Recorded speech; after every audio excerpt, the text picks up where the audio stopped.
할렐루야. 예수 그리스도 이름으로 하나님 말씀 함께 나눌 시간 돌아가겠습니다. 이 시간 같이 은혜 나누실 말씀은 출애굽기 16장 1절에서 20절까지 말씀이 되겠습니다. 우리 다 같이 저와 함께 교독하겠습니다. 제가 먼저 읽겠습니다. 이스라엘 자손의 온 회중이 엘림에서 떠나 엘림과 시내산 사이 신광야에 이르니 애굽에서 나온 후 제2월 15일이라.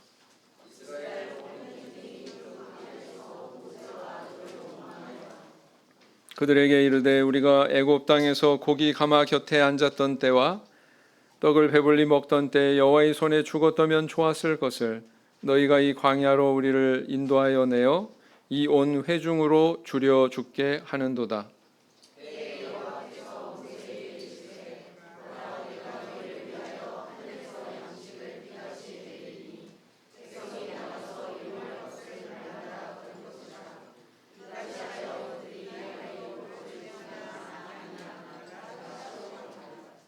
제6일에는 그들이 그 거둔 것을 예비할지니 날마다 거두던 것에 갑절이 되리라.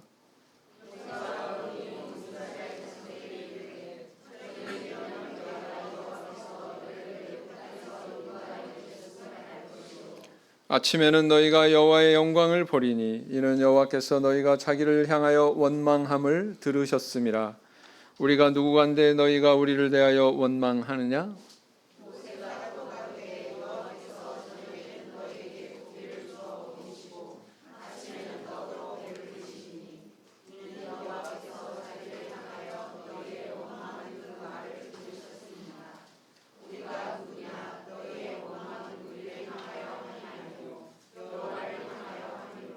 모세가 또 아론에게 이르되 이스라엘 자손의 온 회중에게 명하기를 여호와께 가까이 나아오라. 여호와께서 너희의 원망함을 들으셨느니라 하라.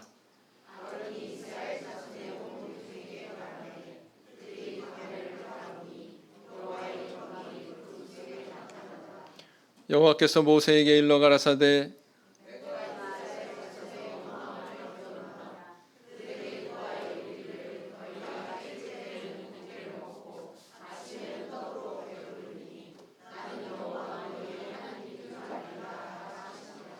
저녁에는 메추라기가 와서 진에 덮이고 아침에는 이슬이 진 사면에 있더니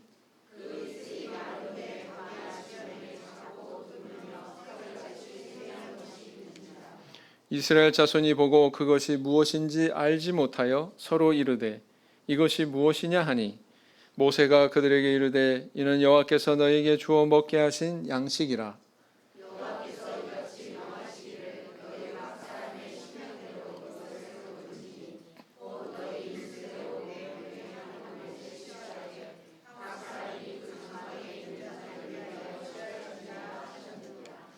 이스라엘 자손이 그같이 하였더니 그 거둔 것이 많기도 하고 적기도 하나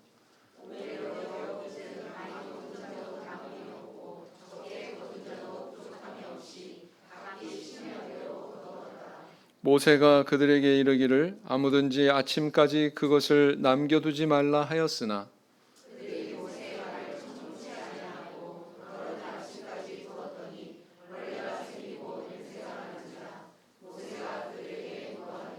네. 이제 오늘 본문은 이제 그 이스라엘 백성들이 광야로 들어가서 하나님을 원망하게 되는 그런 사건에 대해서 다루고 있죠. 그 과정에서 이제 만나가 등장을 하는데 만나에 대한 내용이 오늘 그리고 이제 다음 시간에 2시간에 걸쳐서 저희들이 좀 주목해야 되는 그런 소재다 이렇게 볼 수가 있습니다. 오늘은 특별히 이렇게 만나와 결부되어서 이스라엘 백성들이 하나님 앞에 먹는 문제로 이렇게 원망하는 그런 사건을 다루고 있죠. 이 성경은 우리가 이렇게 미시적으로 한 구절 구절을 통해서 또 살펴볼 수도 있고요. 거시적으로 어떤 문장이나 아니면 단락이나 장이나 이런 것들에 흐르고 있는 주제, 거기에 흐르고 있는 어떤 맥락 이런 것들을 전체적으로 한 발 떨어져서 이렇게 살펴볼 때 저희들이 이해할 수 있는 그런 내용도 있거든요. 그래서 그런 차원에서 이야기하자면 성경은 이 출애굽 역사에 대해서 어떻게 평가하고 있는 것으로 이해하고 계십니까? 전에 개론 시간에도 제가 다뤘지만 출애굽 광야 시대의 역사를 성경 안의 저자들, 사도 시대 때의 그런 신앙인들이나 아니면 구약의 어떤 저자들, 구약 시대 때의 신앙인들이 어떻게 인식하고 있는지를 전체적으로 알아야 돼요. 맥락을 알고 그 내용을 알아야 성경이 우리에게 주고자 하는 교훈을 바르게 짚어서 이해할 수가 있는 겁니다. 어떤 것 같아요? 출애굽의 역사에 대해서 긍정적입니까? 부정적입니까? 부정적이죠? 네, 부정적입니다. 그 부정적이라고 하는 그 판단을 내릴 수 있는 근거가 오늘 이제 본문에 나오는 거죠. 뭐냐면 원망이라고 하는 단어로 지배하게 되고 있습니다. 제가 보라색으로 이렇게 표시해 둔 그런 단어들이 여기 종종 발견이 되시지 않습니까? 보라색으로. 여기 또 보라색이 아닌가요? 맞네. 보라색 맞네. 원망이라고 하는 단어가 굉장히 빈번하게 나오고 있습니다. 그렇죠? 네, 그래서 마라라고 하는 그 지명에서 시작된 이런 원망의 역사가 출애굽기에 이렇게 흐르고 있다라는 것입니다. 어찌 보면은 이제 이렇게 이스라엘 성들이 굉장히 어렸다, 영적으로 어렸고 성장의 과정을 밟아 나가야만 됐다라는 것을 또 발견할 수가 있는 모습이다라는 겁니다. 사람도 마찬가지잖아요.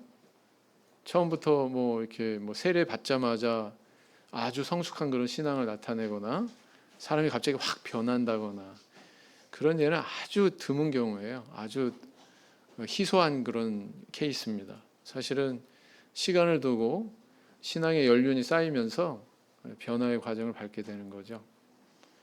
그런 과정에 있었다. 또 이렇게 동정적으로 본다면 그렇게 또 이해할 수도 있다라는 겁니다. 그래서 오늘은 본문에 어떤 내용이 흐르고 있는지 한번 살펴보도록 하겠습니다. 자, 이스라엘 백성들이 엘림과 시내산 사이 신광야에 이른 것은 언제인가? 신광야 그랬어요. 구광야가 아니고 신광야 그런 의미의 신이 아닙니다. 이 시나이 반도 안에 광야도 지역에 따라서 좀 명칭이 다르죠. 근데 이제 신광야라고 하는 곳에 이르렀을 때 그때가 언제였느냐? 애굽에서 나온 후 제2월 15일이었다라는 것입니다. 그러니까 한 2달 조금 못 됐을 때, 한 달 보름 정도 지났을 때 아닌가? 2달 보름 정도 지났을 때 도달한 거죠. 하나님은 이스라엘 백성을 위하여 양식을 무엇처럼 내리신다고 했는가? 4절에 보니까 뭐라고 기록하고 있습니까? 있는 그대로 쓰시면 돼요. 성경에 있는 그대로 쓰시면 돼요. 비같이 내리겠다고 그렇게 말씀하셨습니다. 만나는 땅에서 자란 그런 식물이 아니에요. 그죠? 땅에서 기원한 게 아니고 어디에서 기원했어요? 하늘에서부터 기원했다라는 것을 여기서 또 근거를 제시하고 있습니다. 뭐냐면 비같이 내리겠다 이렇게 표현하고 계시죠. 다음 시간에 이제 동영상도 보여드릴 그럴 건데 만나에 대해서 얼마나 오해하고 있는지. 아무튼 이 만나는 땅으로부터 기원한 게 아니다. 하늘에서부터 기원했다라는 것을 알 수 있는 표현이다. 모세는 이스라엘 백성들이 원망할 때 그들에게 말하기를 우리를 원망하는 것이 아니라 사실은 누구를 원망하는 것이라고 그랬어요? 8절에 보니까 여호와를 향하여 원망하는 것이다 이렇게 이야기하고 있습니다. 그 다음 네 번째, 저녁과 아침에 이스라엘 진 사면에 덮인 것은 각각 무엇과 무엇이었는가? 저녁에는 뭐가 덮였어요? 메추라기. 그 다음 아침에는 만나. 성경에 기록되어 있기를 이슬이 내려서 마르면 작고 둥글며 서리 같은 것이 맺혔다 이렇게 기록을 하고 있습니다. 그러니까 이슬과 같이 내렸구나. 하늘에서 내린 게 맞죠? 그죠? 그다음 다섯 번째, 만나를 아침까지 남겨둔 결과는 어떠했는가? 하루에 다 소비해라. 이것이 하나님의 명령이었는데 그 만나를 남겨. 왜 남길까요? 많이 거뒀으니까. 왜 많이 거뒀을까요? 욕심 많이 나니까. 그래가지고 다 남겼더니 벌레가 생기고 냄새가 났다라는 겁니다. 어떻게 보면 이 만나는 여러 가지 방면에서 표현할 수가 있는데, 만나는 이스라엘 백성들의 신앙을 시험하는 도구였다 이렇게 볼 수도 있고, 만나는 또 우리 이스라엘 백성들뿐만 아니라 오늘 살아가는 우리 신앙인들에게 이 세상의 물질이란 이런 것이다 라는 것을 또 교훈하는 또 의미가 있고, 그렇죠? 하루면 어때요? 하루면 썩어져요. 그죠? 이 땅에서의 재물은 다 이와 같다. 이 땅에서의 것은 취하는 우리의 물질은 다 이와 같다라는 것을 우리에게 교훈하고 있는 겁니다. 자, 이스라엘 백성들 어떻게 이동했습니까? 라암셋을 출발해서 홍해를 건너서 처음으로 도달한 곳 어디요? 마라. 그 다음에 마라에서 쓴물이 단물이 되는 그런 체험을 하고 엘림으로 이동했죠. 그 다음에 엘림에서 또 이동한 곳이 신광야였다. 아마 저 초록색 정도 되는 그 위치가 아닌가 이렇게 추정을 합니다. 아침에는 이렇게 이슬과 함께 만나를 내려주셨고, 만나를 한 사람 분량으로 얼마만큼 거두라고 명령하셨냐면은 한 오멜을 거둬라. 특이하게도 성경에서는 거둘 분량에 대해서 이렇게 명시를 하고 계세요. 하나님께서. 그죠? 한 오멜은 2.2리터. 우리 그 물병, PT병 분량을 한번 생각해 보세요. 보통 하나가 1.8리터 뭐 이 정도 되죠? 거기서 조금 더 많은 분량이다 이렇게 보시면 되겠습니다. 한 오멜, 오멜이라고 하는 단위도 있고 에바라고 하는 단어가 있죠. 오멜의 10배가 에바입니다. 그래서 우리 단위로 환산하면 쌀 한 대 정도, 한 대의 분량이다 이렇게 볼 수가 있습니다. 메추라기. 민수기 11장에도 보면 이 메추라기를 내려주신 그런 기록에 대해서 또 발견할 수가 있죠. 자, 그러면 조금 더 깊이 한번 생각해 보죠. 이스라엘 백성들이 광야에서 하나님을 원망한 출애굽기의 사건은 무엇이 있는지 헤아려 보자. 그러니까 아까 초입에 말씀드린 것처럼 우리가 미시적으로 볼 수 있지만 이렇게 거시적으로 전체적인 흐름, 맥락, 어떤 내용으로 도배가 되어 있나 이런 것들을 이제 봐야 여기서 이야기하고자 하는 게 뭐다, 성경이 지금 뭘 얘기하고 있다라는 것을 이해할 수 있다라는 겁니다. 어떠했습니까? 마라라고 하는 곳에서 어떤 일이 있었어요? 목말라 가지고 원망하는 일이 있었죠. 방금 전까지만 해도 홍해를 건너 가지고 여호와와 그종 모세를 믿었더라 그랬잖아요. 그리고 그 은혜가 너무 감격스러워서 막 노래하고 막 그러지 않았습니까? 미리암이 막 춤추고. 그런데 오래지 않아서 마라라고 하는 곳에서 이렇게 원망하는 그런 사건이 일어났다고 성경은 기록하고 있습니다. 이걸 읽을 때 우리는 어떤 감정을 느껴야 돼요? 당혹스러워해야 되죠. 그렇게 은혜를 체험한 사람들이 오래지 않아서 이렇게 원망을 해? 이렇게 당혹스러워야죠. 그 다음에 이제 오늘 본문에서 읽으신 대로 굶주렸어요. 아마 애굽에서 이제 막 급하게 가지고 나온 뭐 무교병 떡이나 뭐 먹을 거가 이제 다 떨어지고 귀하게 된 것 같습니다. 그러자 굶주림 때문에 원망을 했습니다. 어느 정도로 원망했어요?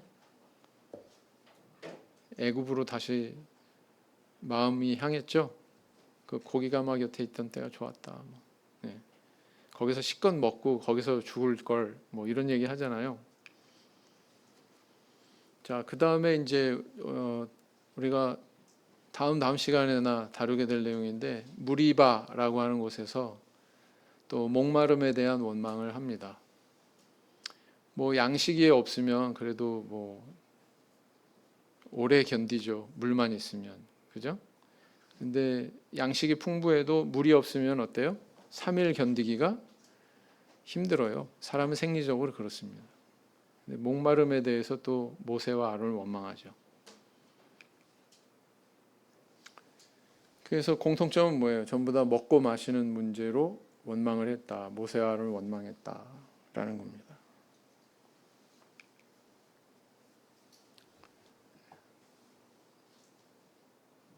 예수님께서는 산상보훈을 통해서 이런 교훈을 주셨죠. 한번 읽어보시겠습니다. 시작.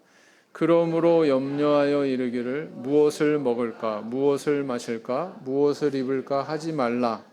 이는 다 이방인들이 구하는 것이라. 너희 천부께서 이 모든 것이 너희에게 있어야 할 줄 아시느니라. 이런 물질이 우리한테 전혀 필요 없다고 하시는 말씀은 아니죠.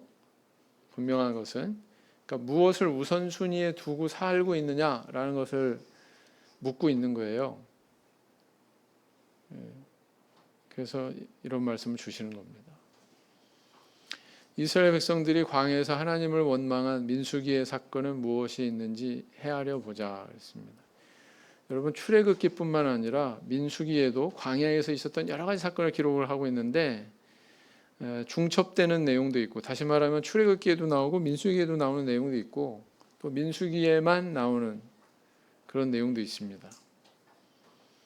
악한 말로 원망하는 그런 사건에 대해서 기록을 하고 있죠. 디베라에서. 그 다음 또 어떤 원망이 있었어요? 가나안 정탐 후에 원망이 있었습니다. 부정적인 보고를 한 10명의 정탐꾼, 긍정적인 보고를 한 2명의 정탐꾼. 백성들의 귀는 어디를 향했어요? 부정적인 보고를 한. 우리는 그 사람들 앞에서는 우리 메뚜기 같더라. 안악자손이 있더라. 막 거인족이 떡 버티고 있는데 우리가 어떻게 그들을 이겨? 아이고 이제 우리는 이 광야에서 멸망한다. 그들을 정복하는 건 불가능해. 막 이러면서 원망하지 않았습니까? 그다음 모세와 아론의 그런 신분과 지위를 시기해서 고라, 다단, 아비람, 온 이 사람들의 주축에 대해서 반역을 하죠. 반란을 일으키죠. 그 내용이 민수기 16장에 나와 있습니다. 이것도 원망의 사건이었다.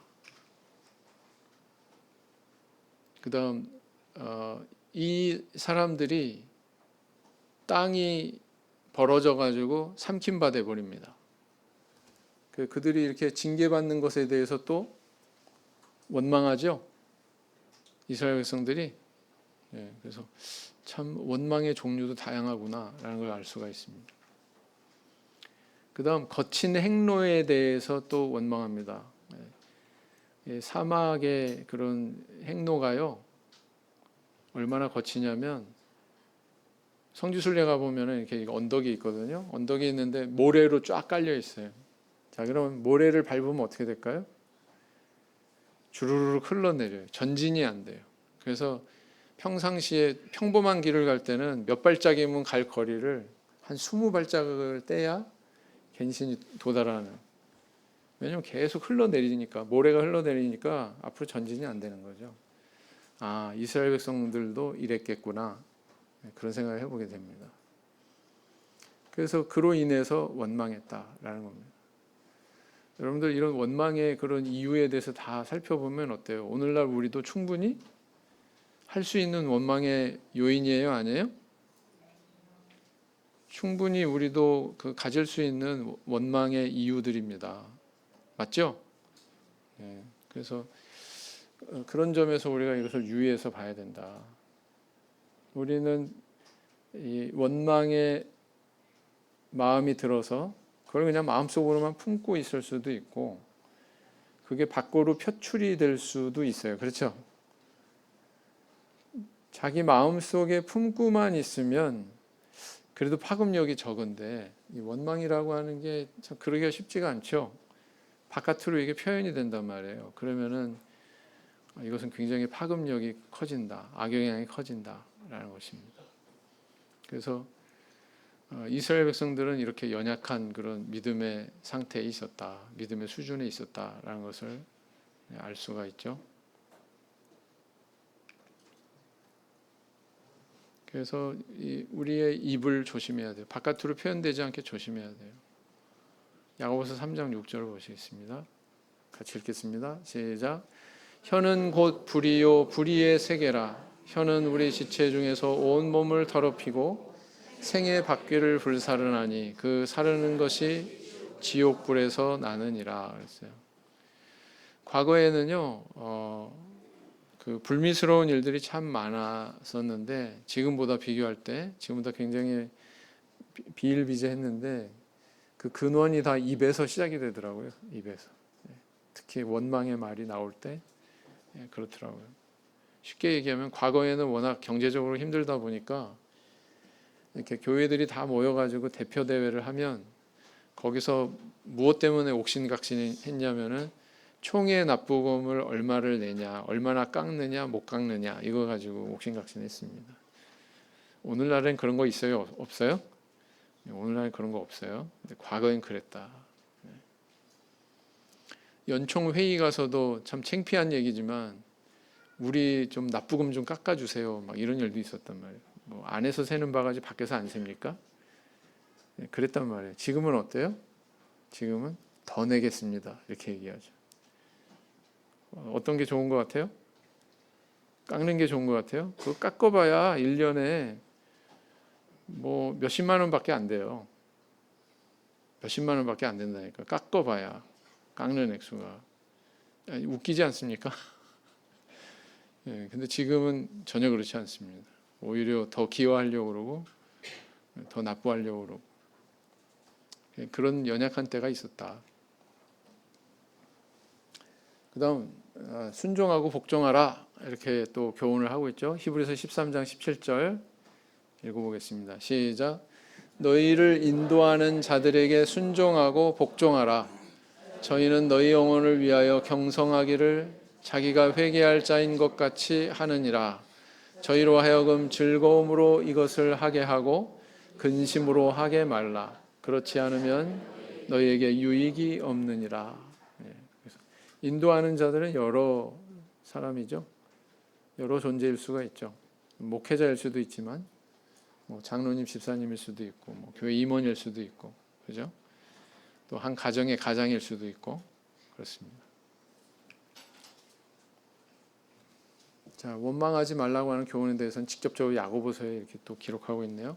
읽어보겠습니다. 시작. 형제들아 서로 원망하지 말라. 그리하여야 심판을 면하리라. 보라 심판자가 문 밖에 서 계시니라. 왜 여기 심판을 면하리라 이렇게 표현하고 있는지는 조금 이따가 이제 살펴보시면 알 거예요. 유다서 1장 16절을 보시겠습니다. 읽으시겠습니다. 이 사람들은 원망하는 자며 불만을 토하는 자며 그 정욕대로 행하는 자라. 그 입으로 자랑하는 말을 내며 이를 위하여 아첨하느니라. 유다서는 이단에 대해서 다루고 있죠. 근데 그 이단에 속한 자들의 특징에 대해서 말하기를 원망하는 자며 불만을 토하는 자며 그랬어요. 우리가 이 교회 역사를 쭉 보면은요, 교회에 대해서 불만 있는 사람, 교회에 대해서 원망의 마음이 있는 사람, 이런 사람들이 휩쓸리더라고요. 그런 사람들이 저런 사람들이 바로 마귀의 표적이 되는구나, 마귀의 그런 타겟이 되는구나, 이런 생각을 해보게 됩니다. 그래서 이런 원망이나 뭐 불만이 있으면 해소를 해야 되는데 그것을 제대로 해소하지 않고 공동체에 이렇게 악영향을 미치면 돌이킬 수 없는 그런 결과를 가져올 수 있다.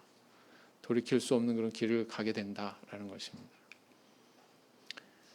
자, 이스라엘 백성들이 원망했음에도 은혜를 베풀어 주신 사실에 대해서 살펴보고 나열해 보자. 자, 이스라엘 백성들이 이렇게 원망하면은 사람 같으면 어떻게 하겠어요? 쉽게 얘기하면 국물도 없다 이렇게 얘기하는 경우가 있잖아요, 그죠? 그렇게 그런 태도를 나타냈어? 아주 그냥 국물도 없어, 막 이렇게 표현할 텐데 하나님께서는 그런 가운데서 은혜를 베풀어 주셨어요. 자, 마라에서 어떻게 하셨어요? 한 나무를 취해서 물에 던졌더니 달게 됐다 그랬습니다. 그래서 해갈시켜 주셨죠. 그 굶주림으로 원망할 때도 재앙도 주셨지만 만나와 메추라기를 주셨습니다. 그다음 무리바에서 또 원망의 말을 했을 때에 목마름으로 인해서 그들이 그 원망하고 불만을 토하고 그랬죠. 근데 하나님께서는 모세를 명하셔서 반석에서 물을 내게 하십니다. 해갈해 주셨잖아요. 자, 이렇게 은혜를 주셔요. 그다음 거친 행로에서 원망할 때 불뱀이 물어가지고 막 죽게 되는 그런 징계가 있었지만 또 노수로 뱀을 만들어서 장대에 달아라. 그것을 보는 자는 살리라. 그죠? 네. 그 사건이 민수기 21장에 있는 거예요. 예수님께서도 이 사건을 인용하지 않았습니까? 모세가 광야에서 뱀을 든 것 같이 인자도 들려야 하리니, 이렇게 십자가 사건에 대한 상징으로 이 민수기에 기록하고 있는 21장에 기록이 된 그 사건을 예수님 자신이 언급하셨다라는 것입니다. 출애굽기 15장 25절 읽으시겠습니다. 모세가 여호와께 부르짖었더니 여호와께서 그에게 한 나무를 지시하시니 그가 물에 던짐에 물이 달아졌더라. 거기서 여호와께서 그들을 위하여 법도와 율례를 정하시고 그들을 시험하실세. 그래서 은혜를 주셨어요. 이렇게 원망했지만 비록. 16장 35절 읽으시겠습니다. 이스라엘 자손이 사람 사는 땅에 이르기까지 40년 동안 만나를 먹되 곧 가나안 지경에 이르기까지 그들이 만나를 먹었더라 그랬습니다. 17장 6절에서는 또 어떻게 기록하고 있어요? 읽으시겠습니다. 내가 거기서 호렙산 반석 위에 너를 대하여 서리니 너는 반석을 치라. 그것에서 물이 나리니 백성이 마시리라. 모세가 이스라엘 장로들의 목전에서 그대로 행하니라 그랬어요. 그래서 이 오아시스면 당연히 물이 있어야 되는데 오히려 오아시스에 물이 없고 엉뚱하게 뭐예요? 반석을 지팡이로 친다고 그게 쉽게 깨집니까? 더구나 또 반석이 깨진다고 거기서 물이 나옵니까? 근데 이렇게 예기치 않은 전혀 다른 방향에서 이스라엘 백성들이 이렇게 물을 마실 수 있도록 해주셨다는 거예요. 그래서 하나님은 우리 생각과 달리 다른 방향에서 일을 해결해 주실 수 있다라는 겁니다. 민수기 21장 8절 그 놋뱀 사건 얘기하는 거죠. 읽으시겠습니다. 여호와께서 모세에게 이르시되 불뱀을 만들어 장대 위에 달라 물린 자마다 그것을 보면 살리라. 이렇게 징계도 주셨지만 이렇게 구원해 주시고 먹여 주시고 마시게 하시고 이런 은혜도 주셨다라는 거예요. 자, 이스라엘 백성들이 원망했기 때문에 하나님이 내리신 징계의 사실에 대해서 살펴보고 나열해 보자 그랬어요. 방금 말씀드린 대로 은혜를 주셨지만 또 하나님께서는 이스라엘 백성들에 대해서 그 원망에 대해 징계를 확실히 내리십니다. 굶주림에 대한 원망, 큰 재앙을 주셨다. 또 이렇게 기록을 하고 있어요. 민수기에서도 이 내용을 기록을 하고 있습니다. 무리바에서 목말라 가지고 원망했을 때 모세와 아론은 뭐예요? 그 무리바의 원망의 사건을 통해서 약속의 땅에 못 들어가게 되죠. 민수기 20장 24절에 또 그 내용을 기록을 하고 있죠. 여기서는 굉장히 나중에 이 사건이 일어난 걸로 기록을 하고 있습니다. 디베라에서의 원망, 여기서는 불이 붙었다 이렇게 기록을 하고 있습니다. 백성들 가운데 불이 났나 봐요. 그 다음 가나안 땅을 정탐한 후에 백성들이 원망했을 때 어떻게 징계하셨습니까? 약속의 땅에 다 못 들어가죠. 근데 긍정적인 보고를 했던 2명의 정탐꾼만 들어갑니다. 그게 바로 여호수아와 갈렙이죠. 그러니까 어떻게 보면 너희 믿음대로 될지어다. 이 말씀 그대로예요. 믿음대로 된다. 고라, 다담, 아비람, 온의 원망. 어떻게 됐습니까? 이 사람들이 산채로 음부에 빠지게 되죠. 그냥 땅이 집어삼켜 버립니다.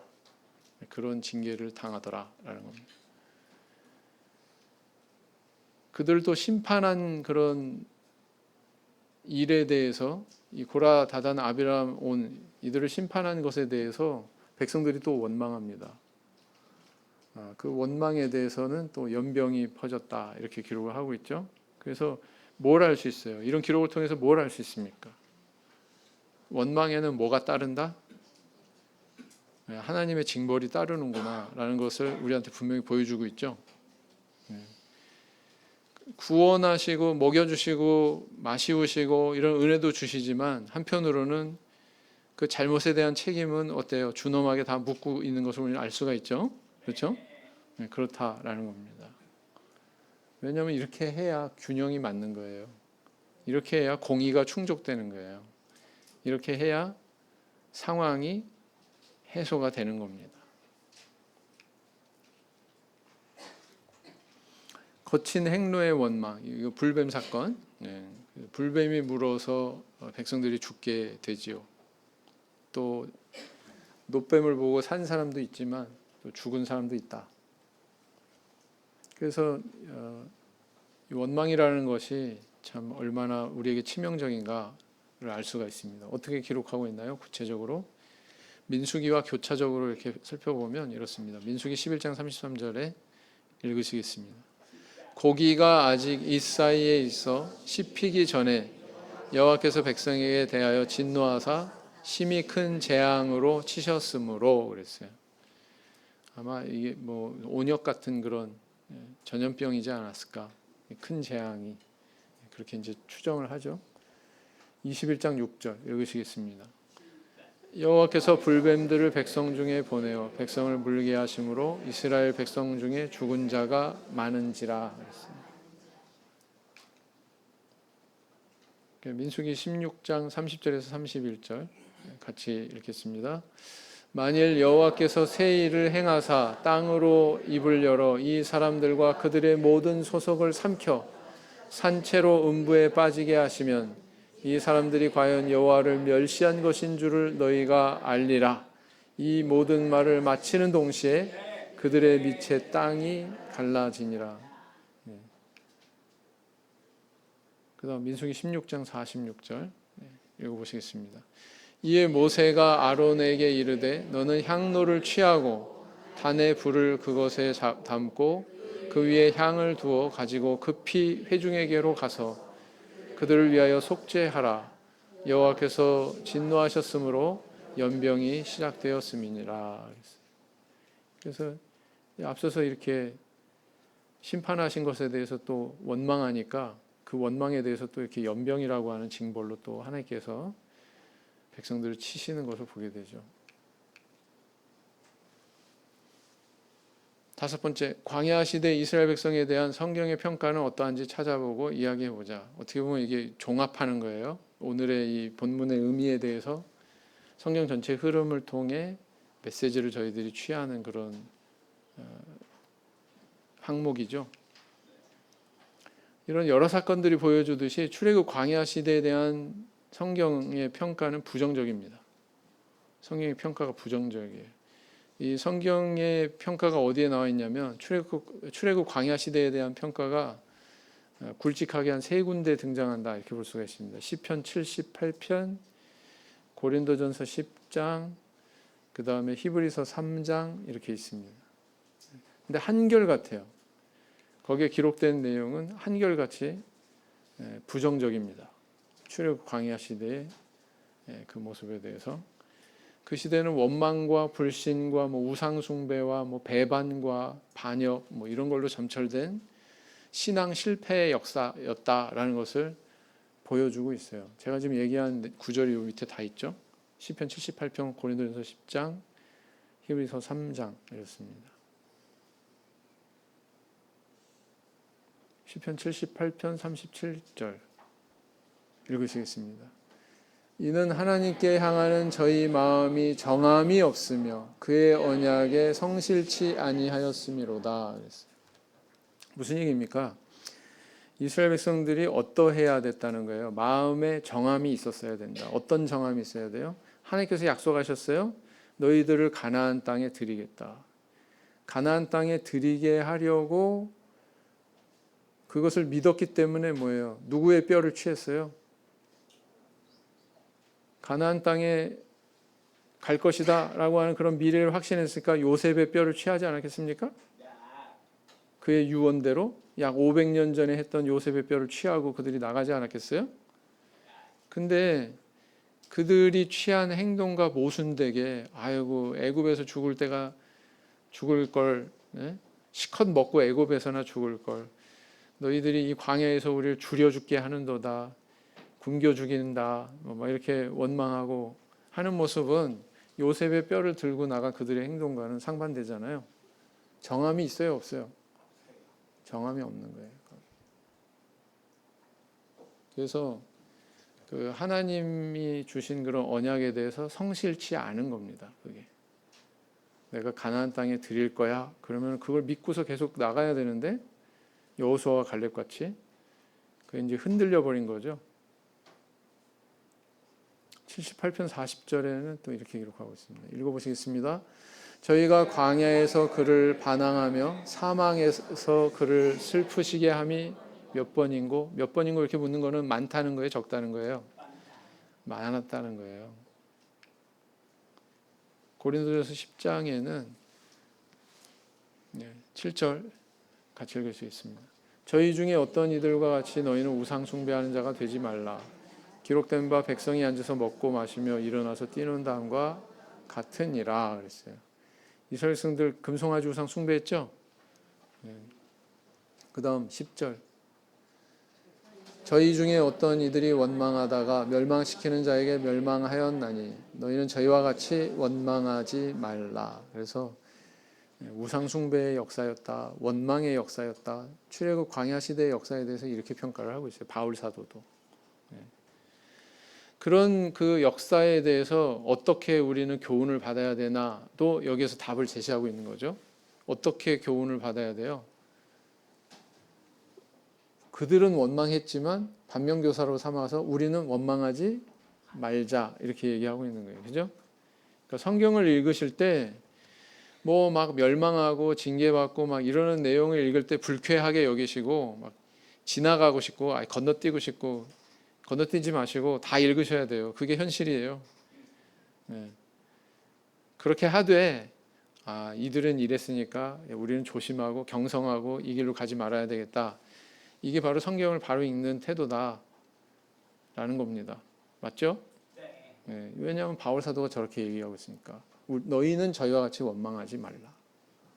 이게 역사를 보고 성경을 읽으면서 우리가 취해야 되는 교훈받는 태도다 이렇게 볼 수가 있습니다. 히브리서에도 아주 잠깐이지만 이렇게 얘기하고 있죠. 광야 시대 얘기예요. 성경의 시작. 성경에 일렀으되 오늘날 너희가 그의 음성을 듣거든 노하심을 격동할 때와 같이 너희 마음을 강팍해 하지 말라 하였으니 그랬어요. 그래서 이 강팍이라고 하는 단어는 어디서 많이 나왔습니까? 바로 왕을 표현할 때, 그렇죠? 근데 이렇게 하나님을 믿지 않으면 똑같이 표현하고 있단 말이에요. 하나님 백성이지만 하나님 백성이 하나님을 믿지 않으니까 강팍하다고 하는 단어로 이렇게 표현이 되고 있다라는 사실입니다. 그래서 내게 주시는 음성. 나는 육신의 생활로 인해 하나님을 원망치 않고 받은 것에 감사하고 있는가? 감사하고 계십니까? 예. 나는 인생의 험로에 대해서 원망하지 않고 하나님의 섭리로 받아들이고 있는가? 예. 이 험로가 나쁘지는 않더라고요. 나쁜 것만은 아니더라고요. 제가 요즘에 맨발로 걷고 있는데 어떤 때는 막 돌이 막 발바닥 자극해가지고 아야 막 그런데 다 걷고 나면 어때요? 다 걷고 나면 위태순 모친 다 걸으면 어떠세요? 기분이? 상쾌하시죠? 예, 건강에 좋습니다. 예, 험로를 걷는 게 꼭 나쁜 것만은 아닙니다. 하나님께서도 우리에게 이렇게 영적인 험로를 걷게 하셔서 우리를 연단하시고 우리를 더 온전한 자리로 인도하신다라는 겁니다. 그 섭리를 믿어야 된다. 나는 다른 성도나 교회 지도자를 원망하지 않고 하나님을 경외하고 있는가라는 것입니다. 이런 도전의 질문을 던져주고 있는 것이 바로 오늘 본문이다, 이렇게 볼 수가 있습니다. 자, 오늘 여기까지 살펴봤습니다. 묵상기도 하시겠습니다.